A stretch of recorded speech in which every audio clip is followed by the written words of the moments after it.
when we're confronted with things we don't understand, things that scare us, how different are we, really? So, what can we take away from this harrowing story? Well, it's a powerful and deeply sad lesson about what happens when overwhelming fear meets scientific ignorance. And this slide right here really gets to the heart of the tragedy.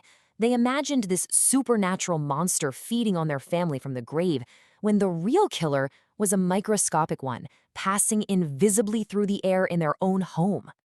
And here's the most tragic irony of it all. It's the timing. A full decade before Mercy's exhumation, a scientist named Robert Koch had already discovered the bacterium that causes tuberculosis. The science was out there, but that knowledge hadn't yet reached isolated communities like Exeter.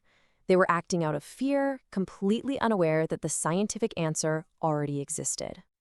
Her story, however, lives on. Known as the last of the New England vampires, Mercy's grave has become a popular tourist spot. Visitors often leave small gifts, things like jewelry or even plastic vampire teeth, a strange modern tribute to her tragic tale. A note once left at her grave simply read, "Go, girl." And that kind of captures the strange evolution of her legacy.